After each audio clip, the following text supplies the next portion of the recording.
नमस्कार श्रोताओं, अद्भुत मजेदार किस्से YouTube चैनल पर आप लोगों का बहुत बहुत स्वागत है। हार्दिक अभिनंदन है।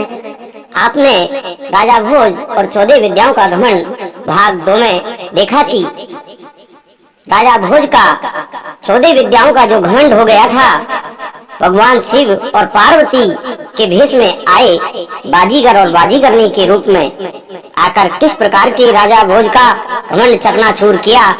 अब जब राजा भोज को पता चलता है कि 15वीं विद्या भी होती है, तो राजा भोज किस प्रकार से 15वीं विद्या को सीखने के लिए भगवान शिव और पार्वती से प्रार्थना करते हैं और राजा भोज को किन किन समस्याओं का सामना करना पड़ता है और घने जंगल से किस प्रकार गुजर कर जाते हैं, तो ये कहानी आप सुनोगे। जो ये किस्सा है राजा भोज और 14 विद्याओं का घमंड भाग 3 में। श्रोताओं, वाकया कुछ इस प्रकार का था। भगवान शिव और माता पार्वती के महल से जाने के बाद राजा भोज गहन चिंतन में फंस गए कि वास्तव में 15वीं विद्या बड़ी कमाल की है, जिसने मेरे घमंड को चकनाचूर करके रख दिया।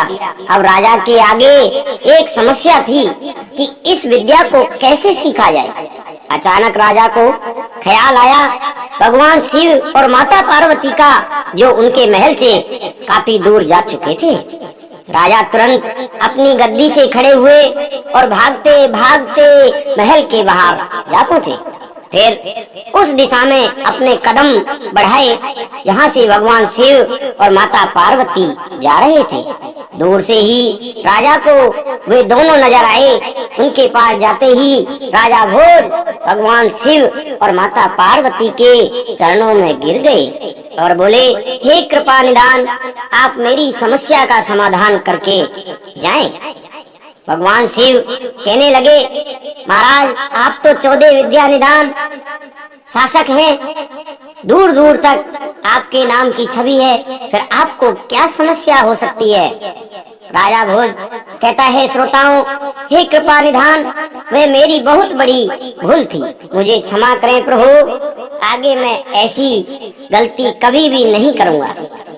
श्रोताओं, भगवान शिव कहते हैं, तो अब बताइए आप मुझसे क्या चाहते हो। तो राजा भोज कहते हैं, हे भगवान शिव, मैं 15वीं विद्या सीखना चाहता हूँ, तो कृपा आप मेरा मार्गदर्शन करें। कृपया आप मेरा मार्गदर्शन करें। श्रोताओं, भगवान शिव कहते हैं, देखो राजन, ये विद्या सीखना इतना भी आसान नहीं है। ये बेहद कठिन भरा रास्ता है, जिसे सीखने की कोई समय सीमा नहीं है। ना जाने इसे सीखने में कितना समय लग जाए, तब तक राज्य का कामकाज कैसे चलेगा। अच्छा यही होगा कि आप 15वीं विद्या सीखने का विचार अपने मन से निकाल दें। तभी श्रोताओं, राजा भोज कहते हैं, नहीं महाराज, चाहे कितना भी कठिन से कठिन कार्य हो, मैं करने को तैयार हूँ। चाहे कितना भी समय लग जाए, मैं समय निकालूंगा। कृपा आप मुझे रास्ता दिखाइए। श्रोताओं, भगवान शिव जी कहते हैं, तो ठीक है, आप नहीं मानते तो सुनो। यहाँ से बहुत दूर हिमालय पर्वत के पास एक बहुत ही घना और भयंकर जंगल है। उस जंगल के बीच में एक सिद्ध पुरुष बाबा अमरा गुरु की कुटिया है। उस कुटिया को आप ढूंढना होगा। इस बात का ध्यान रखना, जंगल में घोड़ा नहीं जा सकता। आपको घोड़ा जंगल के बाहर ही छोड़ना होगा और आगे का रास्ता पैदल तय करना होगा। वह अमरा गुरु तपस्या, आप उनके चरणों में जाकर गिर जाना और 15वीं विद्या सिखाने का अनुरोध करना। और हाँ, एक बात का ध्यान रखना, बाबा अपने स्वभाव से काफी कठोर हैं। अगर बाबा तपस्या में लीन हो तो उनकी तपस्या भंग मत करना, नहीं तो वे आपको श्राप भी दे सकते हैं। इसलिए वहाँ बैठकर बाबा की तपस्या पूरी होने का इंतजार करना। अगर बाबा को दया आ गई तो वह आपको 15वीं विद्या जरूर सिखाएंगे। इतनी बात कहकर श्रोताओं, भगवान शिव और माता पार्वती अंतर ध्यान हो गए। भगवान शिव और माता पार्वती के अंतर्ध्यान हो जाने के बाद राजा भोज अपने नगरी में वापस आए और अपने वफादार मंत्रियों की एक बैठक बुलाई और उन्हें आगे की योजना समझाते हुए बोले, देखो, मैं एक जरूरी कार्य से राज्य से दूर जा रहा हूँ। मेरे जाने के बाद आप सभी मिलजुल कर राज्य कार्य को देखोगे और प्रजा को कोई कष्ट ना होने पाए, इसका विशेष ध्यान रखना होगा, क्योंकि मुझे आप वापस आने में मालूम नहीं कितना समय लग जाए। इसलिए आप सब अपना अपना काम ईमानदारी से करना। सभी मंत्रियों को समझाकर राजा महल की ओर चल दिए। तो दोस्तों, राजा भोज की दो रानियां थी। एक का नाम था सत्यवती और दूसरी का नाम था भानुवती। नाम के अनुसार ही दोनों का आचरण था। सत्यवती एक पतिव्रता रानी थी।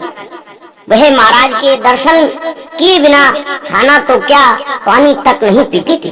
दूसरी ओर रानी भानुवती थी। उसका इन बातों से दूर दूर तक कोई लेना देना नहीं था। राजा भोज पहले रानी सत्यवती के कक्ष में गए और बोले, रानी, मैं किसी जरूर कार्य से कुछ समय के लिए नगरी छोड़कर जा रहा हूँ। मालूम नहीं मुझे आने में कितना वक्त लगे। यह वक्त 1 वर्ष का भी हो सकता है और 12 वर्ष का भी, या फिर उससे ज्यादा का भी हो सकता है। इसलिए मैं आपको सलाह देता हूँ, मेरे वापस आने तक आप सावधानी से रहना। इतनी बात सुनकर श्रोताओं, रानी सत्यवती की आंखें झलक आई और बोली, हे राजन, मैं तो आपके दर्शन किए बगैर पानी तक नहीं पीती। भला इतना लंबा समय मैं आपके बिना कैसे बिताऊंगी, जिसमें आपके आने की कोई समय सीमा भी निश्चित नहीं। कृपा आप मुझे भी अपने साथ लेकर चलिए। तभी श्रोताओं, राजा कहता है, नहीं रानी, मैं आपको साथ लेकर नहीं जा सकता, क्योंकि मैं जिस कार्य से जा रहा हूँ वहाँ पर स्त्रियों का जाना वर्जित है। तो कृपा आप मेरे काम में बाधा न डालें। तो श्रोताओं, रानी सत्यवती कहती है, महाराज, आप तो जानते ही हैं कि आपके दर्शन किए बगैर मैं भोजन तो क्या, पानी तक नहीं पीती, चाहे मेरे प्राण ही क्यों ना निकल जाएं। तभी श्रोताओं, राजा भोज कहते हैं, ठीक है, इस समस्या का समाधान मेरे पास है। मैं अपनी एक तस्वीर इस दीवार पर बना देता हूँ, आप इसको भोग लगाकर भोजन कर लेना। और राजा भोज ने अपनी हुबहू तस्वीर दीवार पर बना दी। श्रोताओं, सुबह हुई और राजा भोज चलने की तैयारी करने लगे। जाने से पहले राजा ने सत्यवती को अपने पास बुलाया और समझाते हुए कहा, देखो रानी, मैं जिस कार्य के लिए आपसे दूर जा रहा हूँ वह काफी उलझन भरा रास्ता है। न जाने मेरे साथ क्या क्या घटना घट जाए और मुझे आपसे मिलने के लिए भी अपना परिचय देना पड़े। इसलिए मैं आपको अपनी मूंछ का बाल देकर जा रहा हूँ, इसको संभाल कर रखना, क्योंकि मैं जब भी वापस आऊंगा आपसे सबसे पहले अपनी मूंछ का बाल मांगूंगा। तो आप समझ जाना कि मैं ही राजा भोज हूँ। श्रोताओं, ये रानी से कहता है कि आपको यह बात गुप्त रखनी है, किसी को नहीं बतानी, किसी को बताना मत। रानी ने मूंछ का बाल लिया और एक डिबिया में कैद कर उसे गुप्त जगह संभाल कर रख दिया। श्रोताओं, केवल एक मूंछ के बाल ने रानी के मन में अनेक सवाल खड़े कर दिए। आखिर क्या समस्या आने वाली है जो राजा ने यह कदम उठाया? आखिर क्यों उन्होंने अपनी यात्रा को एक कठिन चुनौती और उलझन भरा रास्ता बताया?